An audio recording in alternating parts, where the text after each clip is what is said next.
award-winning kosher French pastry chef. As if that's not specific, Jenifer Shwartz is in Israel for the holiday, and she's introducing her yummy treats to me, Israeli foodies, and all of you who could just kind of imagine tasting it through smell-o-vision, right? Welcome to the show. And welcome back to Israel. Oh, thank you. Thank you so much. So, first of all, I was just asking you, I know that you don't, your business is in Florida. How did you find the space to, be able to whip up these delicious treats since you've been here on vacation? Yeah, so thank goodness that my mother-in-law is here, and she has so kindly donated her kitchen to me. So with the bare bones equipment that we have, we made it work, and we have a few classics for the holiday of Rosh Hashanah coming up. Fantastic. So where did your interest, in your particular, field, kosher, French, pastries, and I know all ingredients are well-sourced, everything. How did you build this business? So the thing is that I started out not in the kosher field,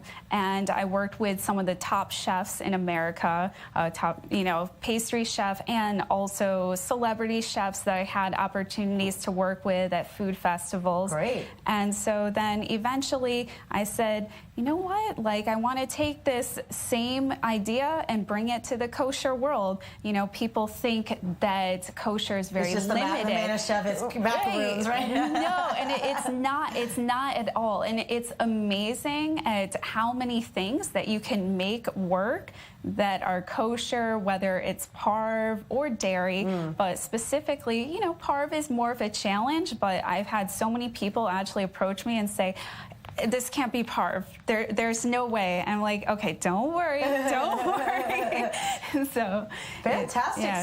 So you have a factory, and how does it work? Are you planning to try to open a bakery here in Israel, or open a wholesale factory to distribute within Israel? Exactly. So we have a wholesale dessert factory in America, in Hollywood, Florida, and so we produce things in really, really large capacities. We don't take orders, past as much as we love to focus on individual things, when I'm plating too big of a kitchen. Right. Yeah. We have a very large space, and so we focus on quantity. And so because we focus on quantity, that we would like to open up a small branch in Israel, and that, God willing, we'll see where it takes us. So listen, we don't see a lot of these kinds of pastries here. Right. There's a lot of things that I really miss about home. Right. Not that I often have pastries, but there's not as much variety. So I think there's a real market. So tell us kind of what you have here, and what your fine mother-in-law was enabled you to pull off for television here at I24. Absolutely. So right here I have a tart filled with a white chocolate pastry cream. We topped it with roasted figs, pistachios, pomegranate, and then touched with honey, of course. How much more perfect can you get for Rosh Hashanah? Right. All right, and the producer's saying OMG in my ear right now. Okay. And then we have a traditional babka. It's apple babka with a streusel. This is more classic when I think of Rosh Hashanah. And then here, I love doing these cakes. This is a very big thing in America. It's a drip cake. Okay. And so we have a apple spice cake. We have a buttercream, and then on top we have a salted honey caramel.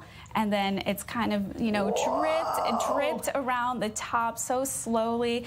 And and even it's so slow that it's hasn't even, some of them, is it going to keep dripping down eventually? No, it just stops. It's mid-drip. Some of these are mid-drip. Yes. And so, we love, obviously, it's America. We love, we love things big. We love it big. And you know what? You don't realize how big our things are until you move here, and then I have, big furniture that there's, no space for. All right, I got to dig in. Everyone's getting getting antsy absolutely. For me to make a fool of myself eating on TV, but it is going to tantalize my taste buds, I could tell. Wow, that's beautiful. This takes a lot of patience. How are you finding the whole baking process? I myself have tried to take home baking mix from the States to do here. The ovens ingredients are, is it different, the way that things? It's definitely calibrated differently. Because I was trying to make like a Duncan Hines cake and it didn't rise like it does at home. Here we go. Yummy. And then on top of that, hold on, I need a utensil of some sort. Do we have one? Oh, that's a problem. Oh my goodness, they had forks and then all of a sudden now they disappeared, right? I don't want to use my hands because that's very unladylike, No, and eating off of the knife is going to make people upset. But let's try to pull this off. Yeah. Or maybe cut the a little bit drier. I'm Yeah, going to have to use my fingers, but I can't use my fingers with this. This is going to be in very, people are going to make fun of my eating manners. Oh, yummy. Oh, my goodness. Oh, my goodness. So what is the filling in this? It's a white chocolate pastry cream. And wow. There is the apple. It is so good.